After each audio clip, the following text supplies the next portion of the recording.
Funding for Start the Beat is provided in part by our supporters on Patreon. Thank you. Hello and welcome to Start the Beat with Sykes. My name is Sykes and this is my podcast. Before we get started, I just wanted to take a quick moment to thank everyone who checked out the last conversation. If you're one of those people, I hope you enjoyed it and thanks so much for coming back. But for everyone out there who's new to the show, welcome. Feel free to make yourselves at home. And as always, there's beer, soda, water, coffee, or tea in the fridge, whatever you like. Cheers, my friend. I'm not sure if you have anything to drink over there. Just let me know that you just got off work. Yeah, I just had a glass of wine, a little bit of LaCroix, and just some water. That works. Wine works as well, too. You don't keep it in the fridge, but it's definitely an acceptable drink. Yeah, exactly. I work early in the morning around 4 a.m., so I want a day drink now at like 1 o'clock. Because it feels like 5. Yeah, I can't imagine how that would flip your schedule. I've never had a job that was like that. I've always had more of a normal situation when it comes to my employments. But we're not here to talk about me. We're here to talk about you. So everybody make some noise for my friend, Luke Weltz.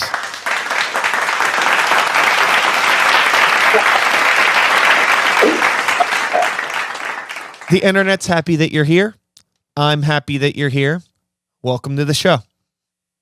Thank you so much for having me, Brian. I'm glad to be here.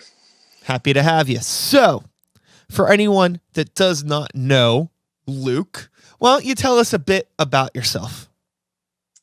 So, my name's Luke Weltz. I'm a singer-songwriter from Latrobe, Pennsylvania. I'm 26 years old. I am currently working on my debut record that's going to be getting released at the top of next year. I'm doing my recording at Apple I Studio, and I have a full band along with other acts, solo, duos, and whatnot. Yeah, I noticed, on the email you sent me a list of everybody that had played on the album, and it's quite a lot of people. So what I'm curious about is just getting involved in the music scene. I know this is a solo debut album, but had you played in any bands or known and had connections to people in the music scene prior to being involved in this? Yeah, that was most of the time leading up to now. I started getting involved in bands when I was 15. My very first band was called Last Resort. It was a group of middle-aged guys that did kind of like country, blues, and rock and roll. They were really easy to work with, really reasonable guys.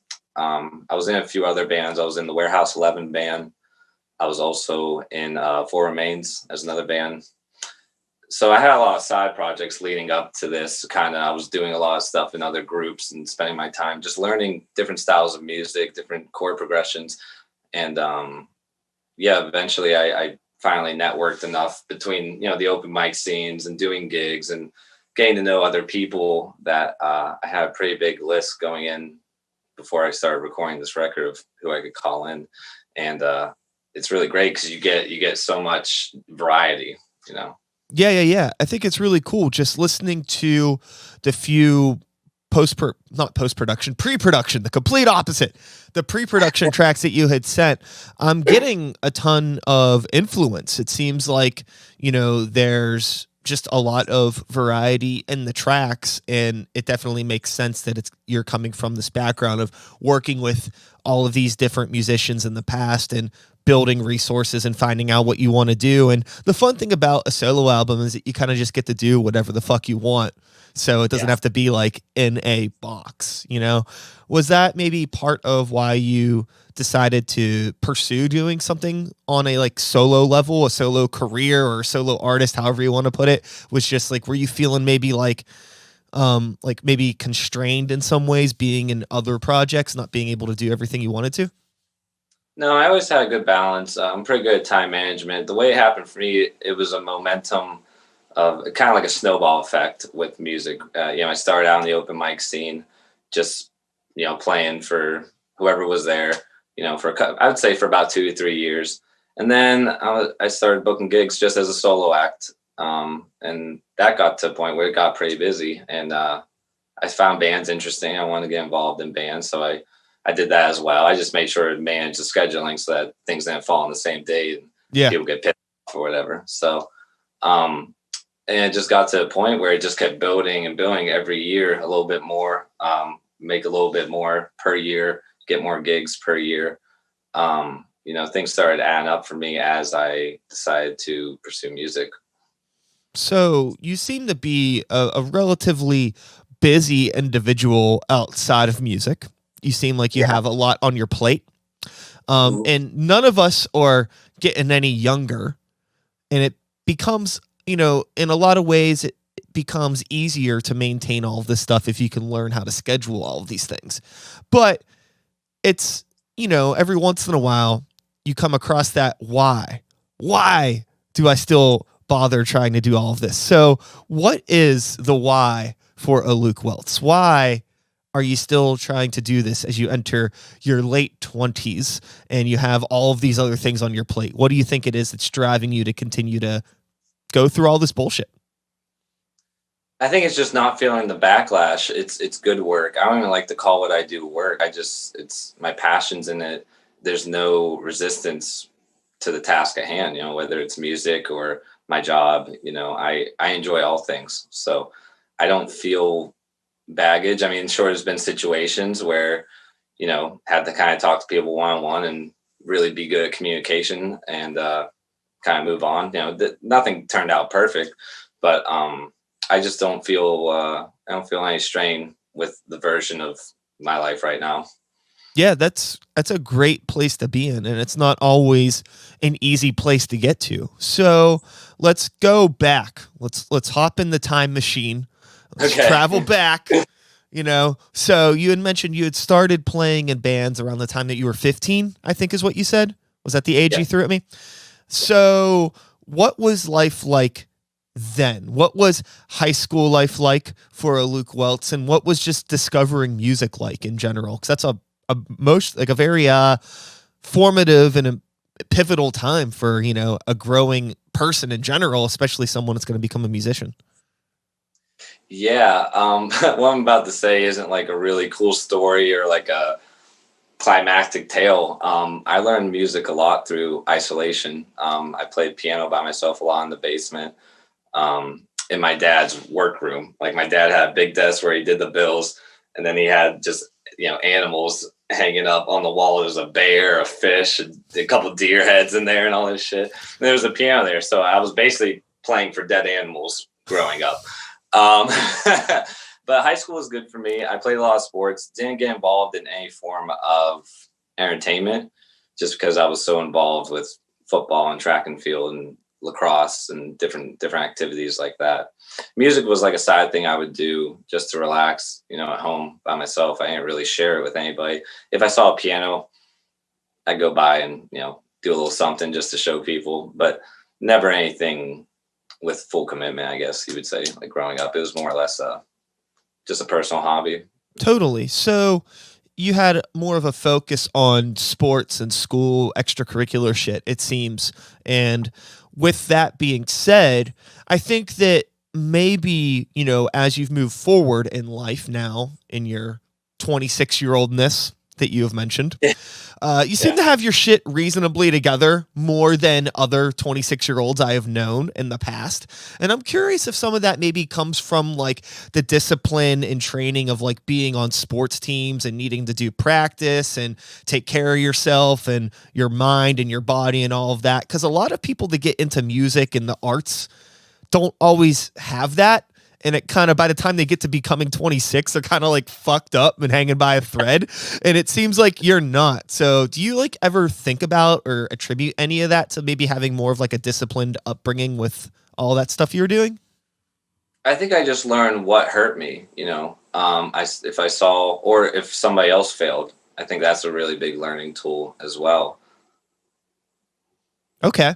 So in terms of now transitioning from, post high school, um, I don't know if you continue to do sports or anything, but eventually you talked about getting into bands and all of that stuff. So what was the transition like going from, that high school life into like college or not college, whatever it was that you did, and how did music play a role in any of it? Yeah, recently, I mean, the version of my life I live now is a little different from my past life. I was actually just going to school. I got out of high school and went to college. I went and got a bachelor's degree at Indiana University, IUP. Shout out to IUP. I got a bachelor's degree there and I minored in dance. So I was in sports medicine. That was my main degree. After college, I graduated 2017. I moved on, started working in PT clinics and hospitals and stuff like that. And then things just kind of started changing on their own. But I don't want to get too far down the road. Absolutely. So for someone that is so young, it seems as though you've lived many lives. I believe even in the email that you had sent me, you had mentioned that you'd pursued being a comedian at one point in time. Yeah, I used to pursue comedy. I used to go down to Hambones in Pittsburgh because it was the only open mic I could find. And I went there on Monday night and I would just go up there and go down in a burning flame of glory. Like I made bombing really look bad. Like I ate shit so hard there. And then I was like, well, I got 10 minutes together. Maybe I'll try with the hometown crowd. Like maybe I'll get the home field advantage if I bring it back home to Westmoreland County. So I started an open mic at Spill's Tavern in New Alexandria. They're currently still closed up. But yeah, we used to host open mic. I remember the very first one. It was crazy. There was like 12 people on the list. It was going down. Place was packed. There was like 70, 80 people there that night. And we had people do so many different styles of comedy. There was a lady who did ventriloquism with the puppets. You know, yeah. She did some. You know, it was really cool. People use instruments. You know, I used to write comedic songs, kind of like Bo Burnham kind of thing. He was like something I looked at when I looked at music combined with comedy. So, you know, now with the music that you are doing, the stuff that I've heard, this solo debut, I don't find it very funny. It's not, it's obviously not a comedy approach to things. So where are you at now with the comedy? Are you just trying to just focus on one thing at a time? Yeah, I've basically decided to put all the eggs in one basket because it gives me peace of mind to have focus on one target. So I disbanded comedy. I gave the open mic to Steve Schindler. Shout out to Steve Schindler. Hope you're doing well, buddy. Miss you. He finished hosting the open mic while I decided to just kind of pursue music. So then, now, when did you start the process for this solo album that's going to be released? It was kind of clunky the way we went into it. The top of the year, I was actually thinking about moving out of state. Maybe cutting just a single. And I was driving with Sean in the car one night and he goes, man, I would just love to record you. Like, you know, I could tell he wanted to do it. And I kind of just folded. I kind of caved in and said, you know what? Yeah, let's go. Cause I've been writing since I started getting in the music scene when I was around 15. I was always writing songs on the side by myself away from my projects just to have my own material. Cause I think there's something in having your own material. So I had a lot and I told Sean, I mean, I'll give you everything I've written to this point in time. Sean's a guy who owns Apple I Studio and he's also the drummer for the Luke Weltz band. I told him I'll give you everything I got and this record's going to have pretty much everything I've got. I have some new songs now that I'm writing currently, maybe for a possible single down the road. I mean, I have a lot of songs, basically what I'm saying. But I just decided to kind of cave and go into the studio and just see what happened. Because I was always involved in other ideas and other projects and never really had the chance to dive into something that was totally authentic, you know? Sure. It can be hard. And I've mentioned this before on the show. I've actually mentioned it ad nauseum. So apologies to anybody that's heard me talk about this shit 10,000 times already. But, you know, as yourself, your person, if you put your life on a pie chart, you only have that 100%. And the more you divide it up, the less time you can put into each individual thing. So yeah. if you're trying to do 10 different things, the best that you could do is put 10% into each of those things. And that's not really doing anything a favor, especially, I mean, and it gets even smaller because if there's only 24 hours in a day, if you want to look at it like that, and you're working this time and you're spending time with family this time and you're sleeping this time, it's like, fuck, I only have, you know, so many hours and I'm trying to do 6-7 different things in 4 hours. Why is nothing getting done? Yeah, I think there's something with me. I think I can only do 3 to 4 things max in this life or this time I have on this earth. I've really narrowed my perspective and my focus to the point now where, like, work, bills, and music is enough for me. I don't need to do comedy or pursue other things. Like I'm doing less. I'm trying to do less now at my age. Yeah, I think sometimes less is more. And boy, do I sound like a hypocrite saying those words. Jesus Christ. But I definitely feel it. And I try my best to be very aware of like why I'm doing the things that I'm doing, because sometimes I feel like I have to do things when I don't actually have to Oh, do these things. It's just like, what do but then there's also times where it's like, I want to do things, but just because I want to do something doesn't mean I should do it. So like, and there's no way to know what the right thing to do is or what the wrong thing to do is, because I mean, within reason, we're talking about like art, we're not talking about like, oh, like I should probably go to the grocery store and make sure everybody has food. Like that's a requirement. I'm talking about like, oh, should I work on this song with such and such that I'm not even in a band with? We've just been joking about doing collaborations for the past 3 years. But that's the fun thing about having a solo project, is you could kind of funnel those things in. So yeah. Sorry, I didn't mean to interrupt you. no worries. I was going to say, so with all of the collaboration efforts outside of the people that are in the Luke Weltz band, I mean, you have a good handful of people on there. So what has the process been like working with outside people and getting to work with people that do so many different styles of music? I mean, now with the internet, it's just so easy with contact information, Facebook Messenger, text messaging. I had all the contacts pretty much before going into the studio.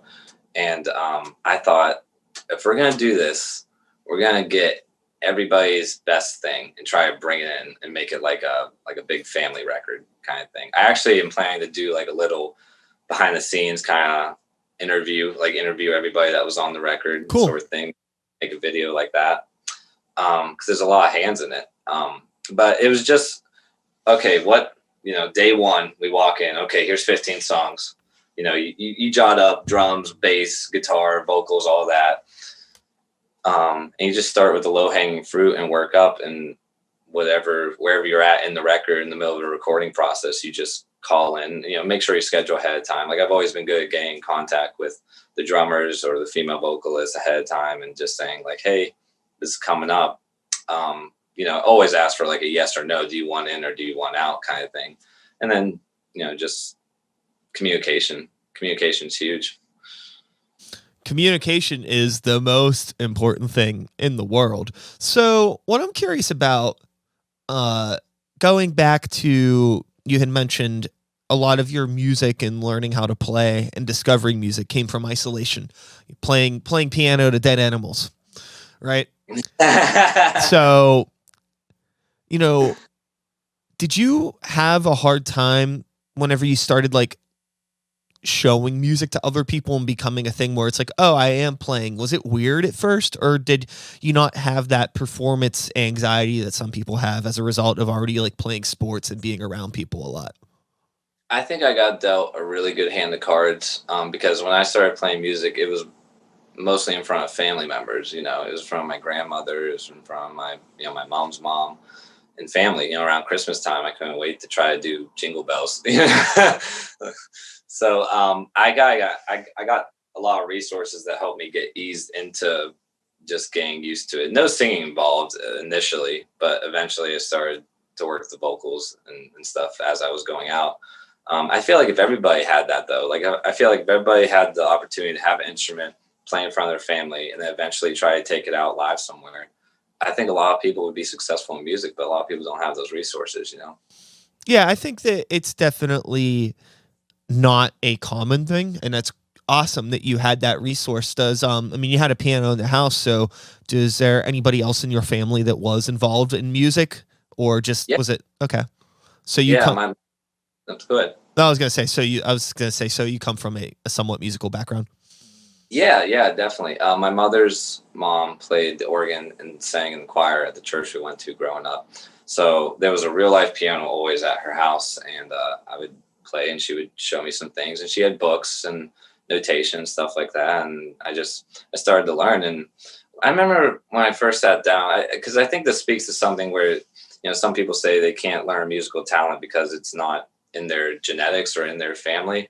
I think there's something to having musical talent in your genes, because when I was a kid, I would just kind of go at it. Like there was like no resistance kind of thing. Like I already kind of was putting together chords before I even knew the notes or where I was at on the piano, sort of thing. It felt like it fit my hands kind of from when I was a kid. Yeah, I think that there's a thing to, just seeing somebody that and you have a relationship with. If you see them do something, you feel like you can do it. If you see, I remember watching my grandma make a sandwich, and then, she caught me making myself a second sandwich a half hour later because like I saw what she did. I was like, well, I could do this. And all of a sudden I'm playing with a knife and have all this shit. Like, hey, it's fine. But I think there is definitely something to that. What I'm curious about now is moving forward and going outside of the house and outside of playing stuff with your family, but actually performing with other musicians. What was that like? Because I think that sometimes that could be weird the first time you get into a room with other musicians and learning how to lock in with them. Yeah, they go wild. Because I learned structured training mostly growing up, gospel music, and with my grandmother being in the church and stuff like that, and then going to an open mic night where some guy's got a little buzz on playing blues guitar, or maybe he's not drinking, but he's playing the blues, and you go from playing that genre right into the blues. It hits you like a brick wall. You're like, what do I do? There's a lot of times where the guys just looked at me and said, hey, we're in the key of B flat. I never touched that note in my life. But I said, okay. I think that there's definitely something too where,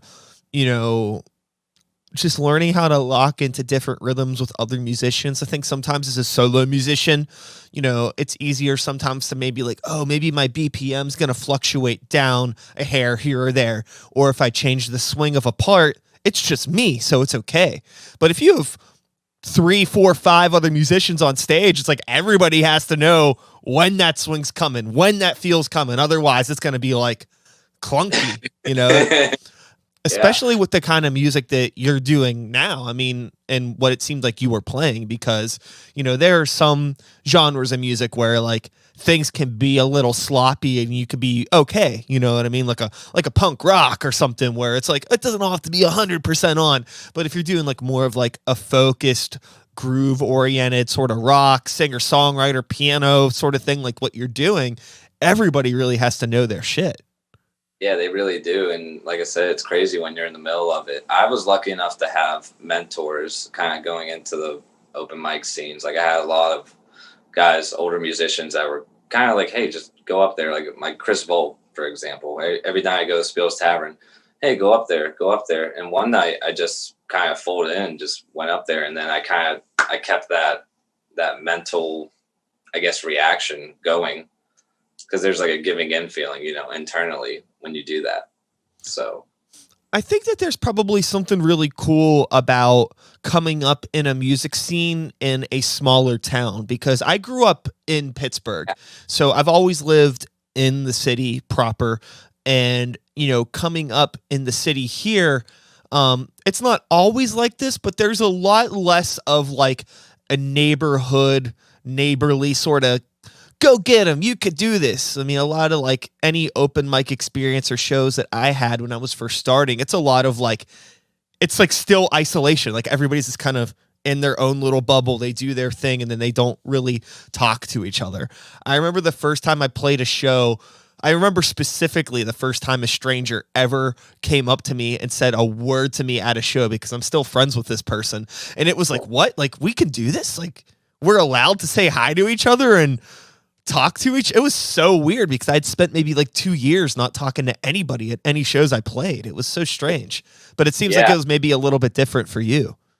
Yeah, it was the flip flop of that, basically. I mean, everybody is like a little family around here. Like we all miss each other right now, because back in the day when everything was normal, you walk in, you see the same 9, 10 faces you see every Tuesday or every Saturday, and you hug and you laugh and you talk about good times, and you just build those relationships, yeah, I mean, and you'll even ask about, hey, where's Alec? Where's Alyssa? People start asking, it's like they're missing, it's like, I deal at the casino. I got players and stuff, and in the mornings they come in, they want to see we got regulars that come in, so they all check up on each other, and musicians are the same way. We all check up on each other around here. Like I was just talking to Joe Scheller, who's doing saxophone on the record, and I got to see a lot of us saw each other develop into who we are now, and so that's why our relationships are strong, and that's why we'll talk to nauseum on the phone for an hour, whatever, whatever it is, and get advice from each other. And feel free it's an open conversation.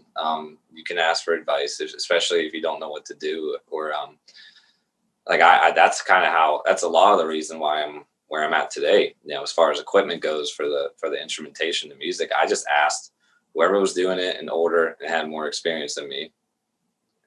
And we're all open like that in communication. It's a growing scene.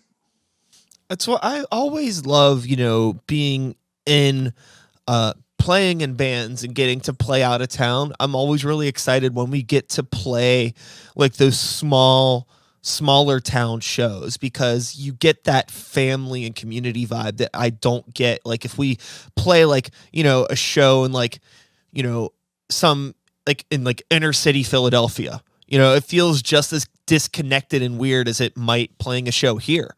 But if you play a show in a Latrobe or like an Allentown or a Harrisburg or Punxsutawney or something weird, it's like there's going to be real genuine people there that actually want to hang out and talk. The bands are always cooler. It's like, sure, maybe the stages are smaller and like the equipment's not as great, but I'd rather be in like a half decent room with phenomenal people than in a decent room with shitty people. Yeah, they grow your mind. They give you ideas. Like a lot of the covers I do today are from suggestions that people think I sound like, So in terms of like playing shows where you're at, and like maybe you going out and playing shows maybe down here in Pittsburgh or in like another bigger city, if you ever had the chance to do any of that stuff, did you notice any sort of a difference with the vibe of the room and the people that were there? The city scares me. I'm like a deer in the headlights. I don't know where to cross. I don't know where the roads go. It's like I'm going into another country. I'm playing in Pittsburgh tomorrow night at the Craft House at 6:30. And, that's an easy drive. I've been there this year. But as far as other venues in Pittsburgh, I mean, you ask me to go, I get a little high strung. I'm like, okay, it's different than the small town, Yeah, totally. So with the pandemic now, we're living in this very flip-floppy, strange time. You're still working with the public, obviously. You have gigs, you're working at the casino, and you're in a fortunate situation because with what the kind of music you're doing, you're able to kind of be on a stage away from people, and people can kind of sit down and have their food and do their thing, and you could still kind of do your gig. So, did you have much of a difference in like shift in life as a result of this, or have you been able to kind of navigate it in a way that it still works for you? I feel the shift, and I would say I'm navigating it as well. The shift is that now everything is bordered up around you, whether you're a performer or an entertainer. There's more distance now between you and your audience.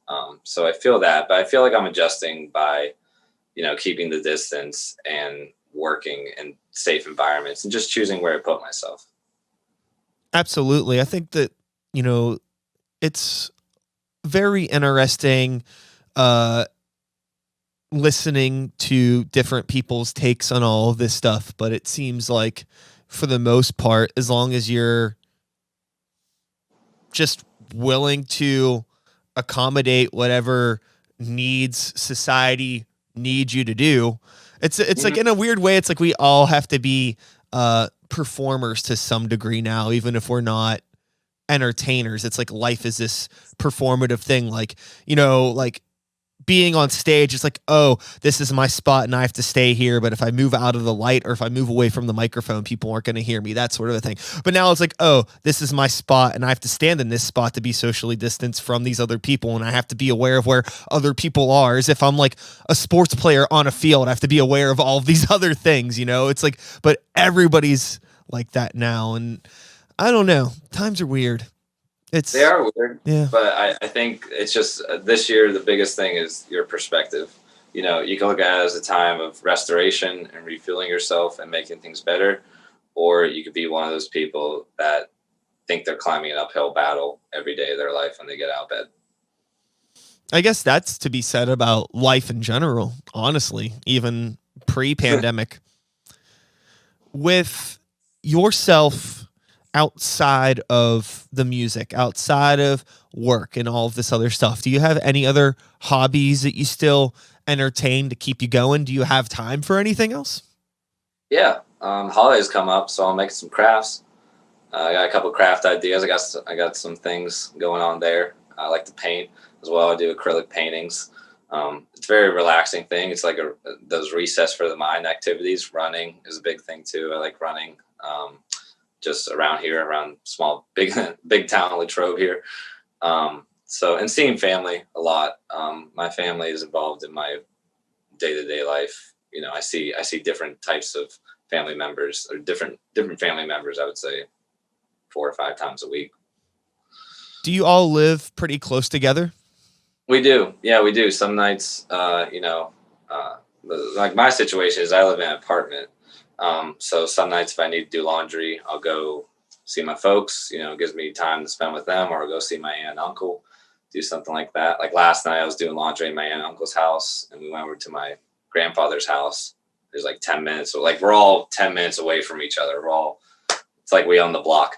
But we're all real close. So we go through life together now, just, you know, as a unit.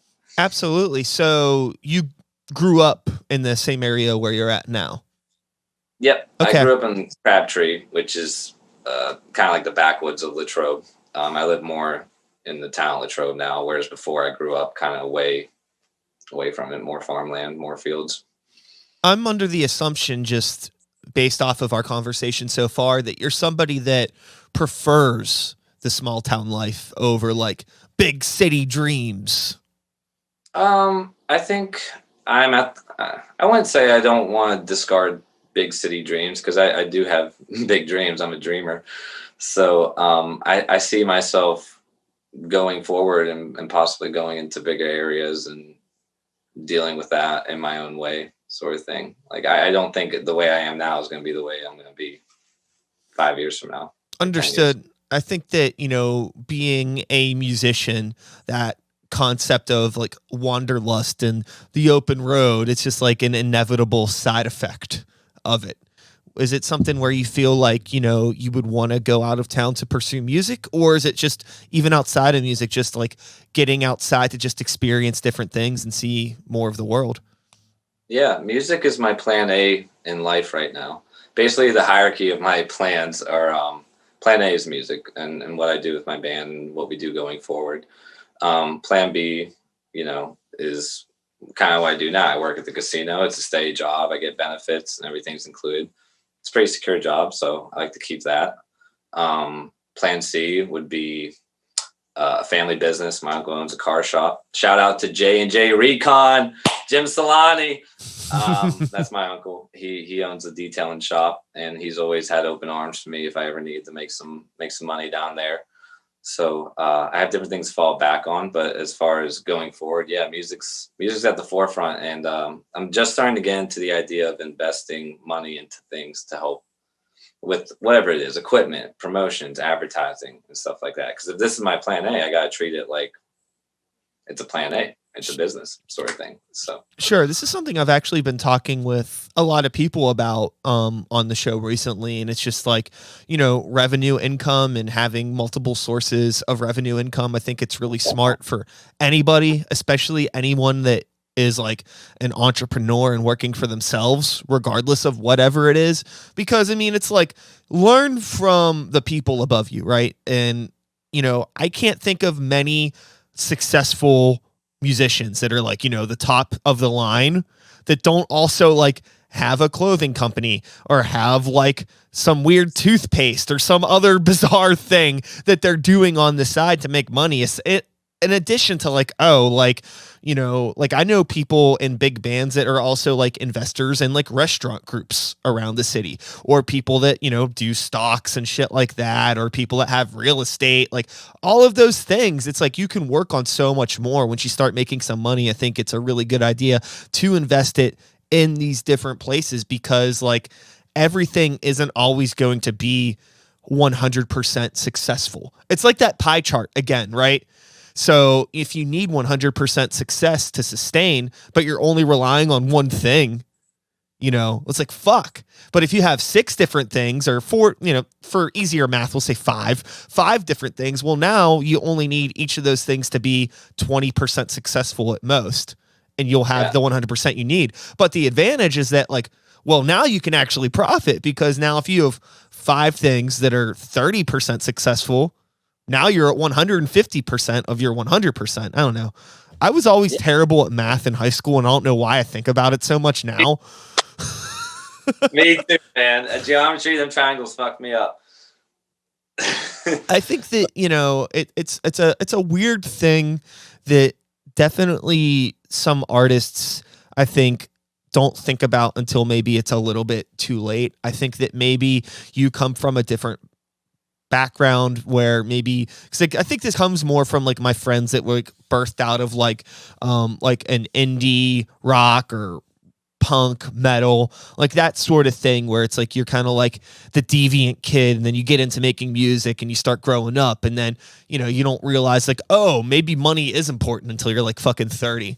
Because like, you believe your whole life that like, oh, this doesn't matter, fuck the man, and blah, blah, blah. And then it's like, well, why can't I pay my bills? It's because you're fucking dumbass with money. Yeah. Going to what you just talked about, like some people are just comfortable doing one thing in life. And that's what they want to do. My parents have kept pretty steady jobs their entire life. I've just been one of those people that's comfortable having 2 or 3 things cooking. I like a job and a side hustle, but they don't teach you side hustle in school. Like there should be a class on side hustle, I feel like. Sure. They don't teach you fucking anything in school, man. And I don't think that there's anything wrong with like, I think the question always boils down to like, what is your 100%? Like, what do you need to feel successful and sustained? And that's different for everybody.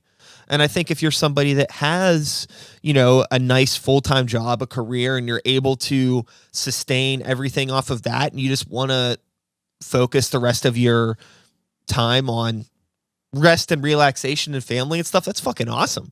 It's super cool. But I think that, as we were talking about, if you want to get into this realm where it's like you want to do music as a full-time thing, and you're working for yourself, regardless of whatever the medium is, I really think just putting all of your eggs into one basket when you work for yourself is like a recipe for disaster.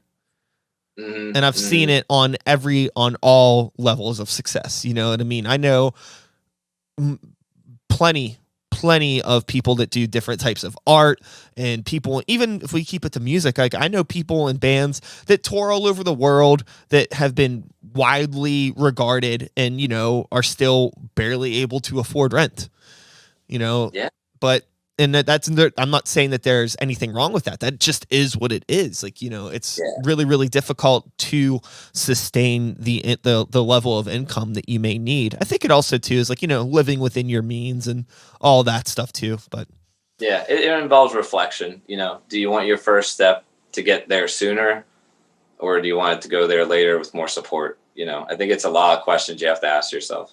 Mm-hmm. With, aging and getting older, it seems like you are, in a pretty comfortable space, and it feels like you have a pretty good idea of what you want to do musically. I'm curious, like moving forward, not to jump too much in the future, because who knows what the future holds, but are there any styles of music that you haven't pursued that you would be interested in pursuing in the future, or just maybe anything in general, even outside of music, that you would maybe be interested in pursuing? I know we're trying to keep the focus on music, but just as a person, what are you interested in? I'm interested in selling my own merchandise and creating my own art, whether it's a poster or a painting or something like that. I could see me, doing that later in life. As far as like deep down the road, there's some old hobbies like I like to get back into again. Like I used to hunt a lot when I was a kid, here and there with my dad. Actually, I wouldn't even say a lot. It was just whenever I said yes and just sat there kind of thing. Totally. I would like to get into that now because I appreciate nature more as I'm getting older, and I appreciate, a lot of things that nature brings, food and sunlight, and just that silence that kind of gives your mind a little bit of ease. Because right now, with everything I do, my goal is to make mentally things less cluttered as I go forward, and getting into activities like hunting or tennis. I always loved tennis in high school, so I plan on being one of those old guys that plays tennis. That's cool. Yeah, something like that. More hobbies, really nothing really business wise, because I think I already know what I want to do right now for income. I'm thinking more or less things for fun when I get older. I Skiing. think I've always said that my old man hobby is going to be model trains. I'm really looking forward to it. Like, have the whole fucking little neighborhood with all the little stores and all that shit, all the tiny little lights and the people. Yeah. I've always been fascinated by that shit ever since I was a kid. I have no idea why, but I fuck with model trains. Right. And it just gives you a environment you're having fun with. I mean, that's what you want to do when you get older. You just want to make your environment full of things you love, I feel like. Mm-hmm. If you if you could, okay, so this is maybe I should ask this question first.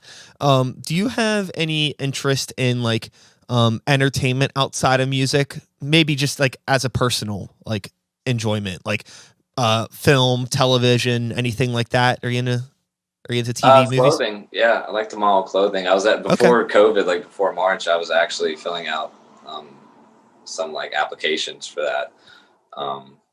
I really like fashion. I think that's really the cool thing, especially fashion and art, fashion and music. I think that's what kind of got me into the clothing world a little bit.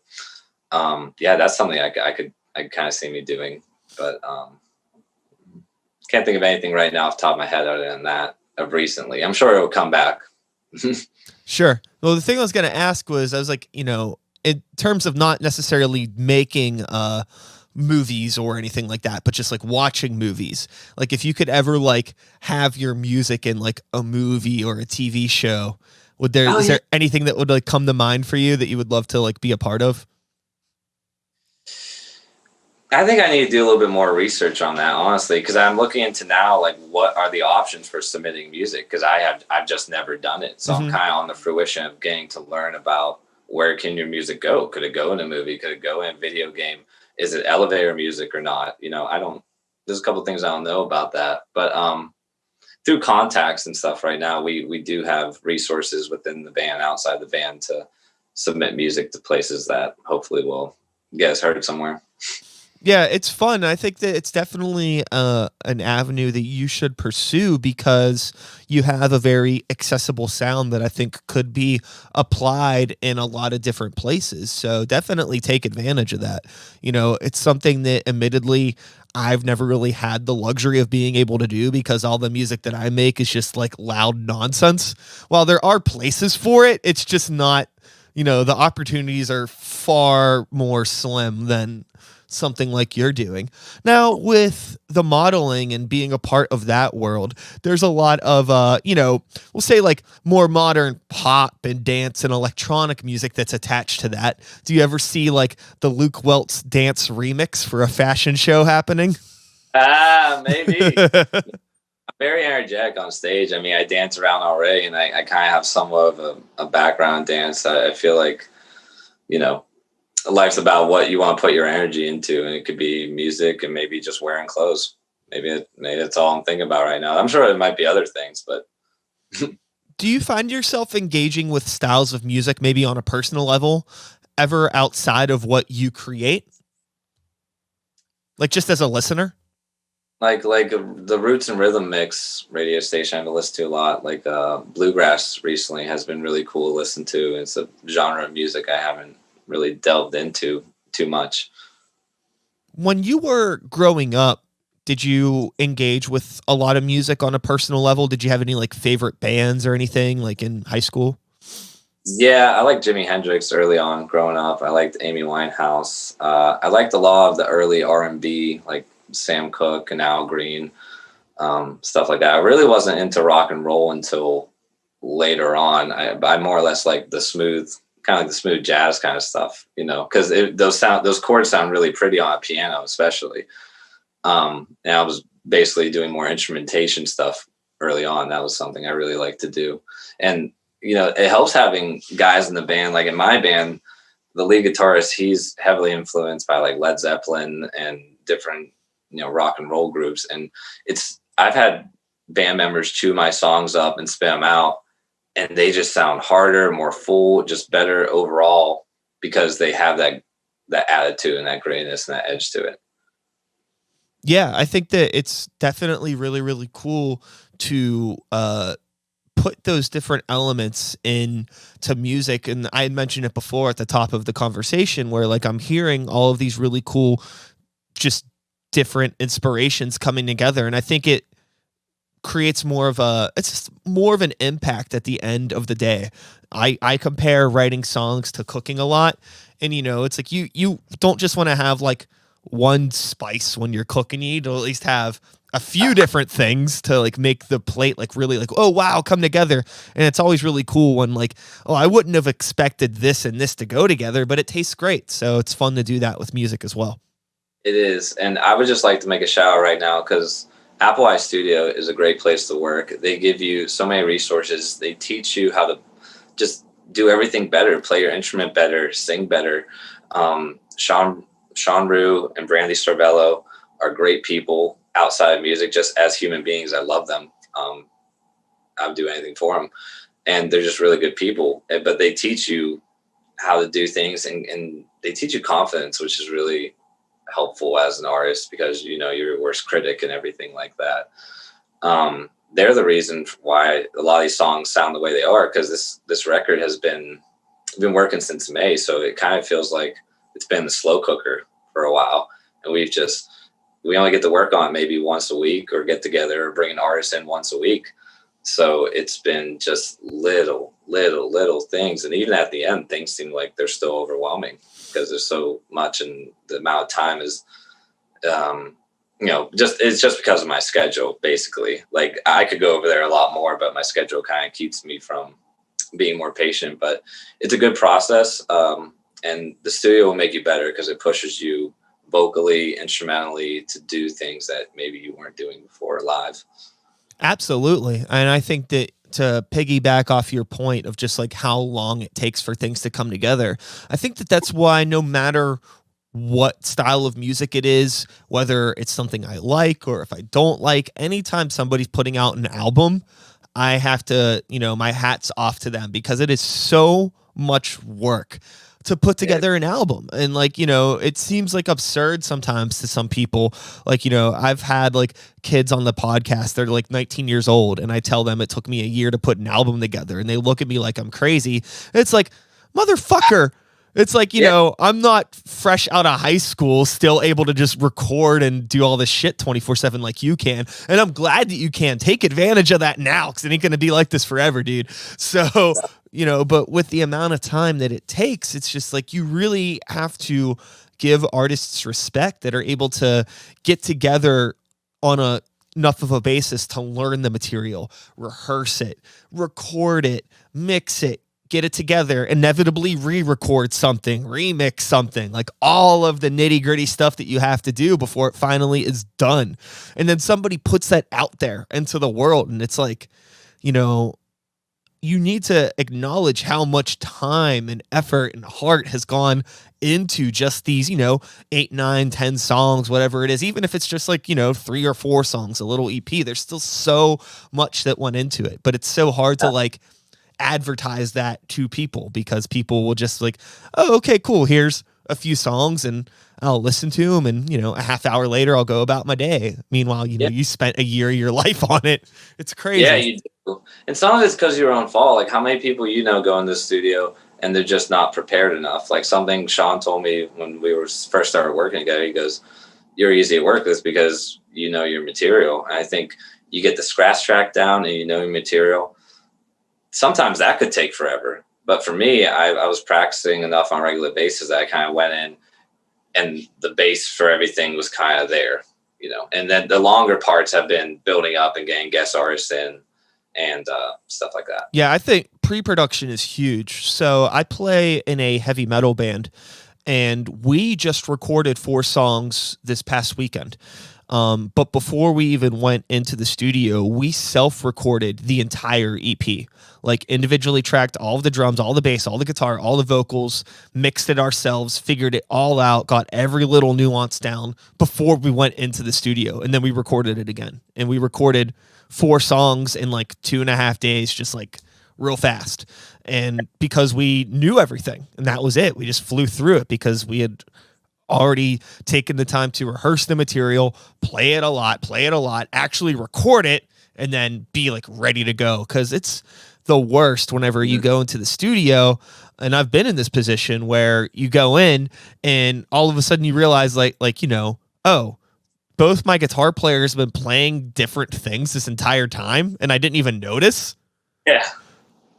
Yeah. What? It's a headache. It's a headache. And I think like recovery is huge for people who give out energy all the time. If you're giving out that energy, you need to bring it in some way, because you're going to get headaches in your studio. You're going to get headaches working with people. And being patient is a big lesson that's a little frustrating, I feel like, for me. But it's been a good lesson. So. Mm-hmm. Yeah. Patience is super, super important, because I think that thanks to social media and the state of the world in general these days, I feel like we're all convinced and told that we need to move fast. You got to do this now, get it done now, do this now. And you see everybody else always doing all of these fucking things, but it's just not realistic. It's not a sustainable way of living if you want to do things properly. No, America runs on stimulants. I thought it was Duncan. No, I changed it. So, with the album that you're going to be releasing soon enough, do you have a time frame of when this thing is coming out? Or are you still wrapping up stuff on it? I don't want to give any specific dates. I'm very hopeful for January, February. That's just kind of like a vague description, because right now we're still scheduling guest artists to come in, and we're learning their schedules right now. Oh, so yeah. That shit's going to be a while. It always takes longer than you want it to. It does, but we have a couple. We really only got 2 to 3 left. And then it's pretty much just touching up the main vocals after that, because everything else is done. So cool. Yeah. Stretches here, and I'm so excited, because I've had so many times this year I just wanted to jerk my knee and go, release it now, get it out. I want people to hear it so much, because I love it. So I'm glad that we're taking our time. I think people are going to hear the patience in the music. Cool. But people can find you on the internet if they would like to do so. You do have a website. It's just lukeweltz.com, correct? Yep. And you also are on the Facebooks and the internets and the Instagrams and all that stuff. You let people know where they can find you. Yeah, you can find me on Facebook, Instagram, YouTube, and Twitter. If you type in my name, Luke Weltz Music, on Facebook, you'll find my music page there. My main Instagram account is just Luke Weltz. You can also just type in my name on YouTube, find it there. Twitter, you can follow me on there. I mean, I need followers. I need followers on all these platforms, because I'm a little behind the game. So help me out. And, the website as well, lukeweltz.com. There's show dates on there. Eventually there will be merch, and there are some demo tracks, and I'll be creating other videos, behind the scenes stuff, and putting them on the website as well as the other social media platforms. Super cool, man. Oh, Well, and can I make a couple other plugs? absolutely. I like to plug Apple Eye Studio. Shout out to Sean and Brandy. They are on Facebook as well. You can find some of the artists that are on the record on Facebook, Instagram as well. You can find Eric Samatsko. You can find Joe Scheller, Aubrey Birchall, Jake Jones, Anthony Farine, Nate Figler, Chris Volpe, Maria Michelle. I really don't want to be forgetting anybody right now. If I forgot you, I'm so sorry. But just like message me and we'll make sure. Could we do that? Could we put in the links or something? Sure. Yeah. Okay. Yeah, we will get a hold of you. I'm pretty sure that's mostly everybody. Everybody that's in my band. I think the others I mentioned as well. Yeah. It's a lot of people. Oh, Ray. I'm sorry. Ray from East Coast Turnaround. Shout out to Ray. You got a lot of people. You have a lot of people under you. And I think that that's really cool that you've been able to, cultivate this little community within a community to put this album together. I'm excited to hear these tracks when they're done. It seemed like you were doing some pretty interesting stuff on the pre-pro stuff. So be sure to definitely let me know when it's coming out. And aside from all of that, I just want to thank you for taking the time to chat today. Yes. And dude, I really appreciate it, man. I really, really do. Anytime, man. This is a great time. This is something new for me, and I appreciate you inviting me on the show. Definitely, man. So with all that being said, I'm going to do my outro, and then I'm going to let you get about your day since, it's technically like 10 p.m. for you right now, even though it's 2 p.m. because you worked all damn night. Jeez Louise. I'll probably pour another drink, honestly. Hey, rock and roll, brother. Well, thank you for being here, and that is all, folks. Thanks so much. One more time, Luke Weltz. I appreciate you being here. I'll be back again in a couple days with another episode. Same time, same place, same channel. You know the drill. My name is Sykes. Start the beat 2020. Woo woo. Thanks for listening. And that's a podcast. That's it. I'm just going to fade this out. And we did it. We made it happen.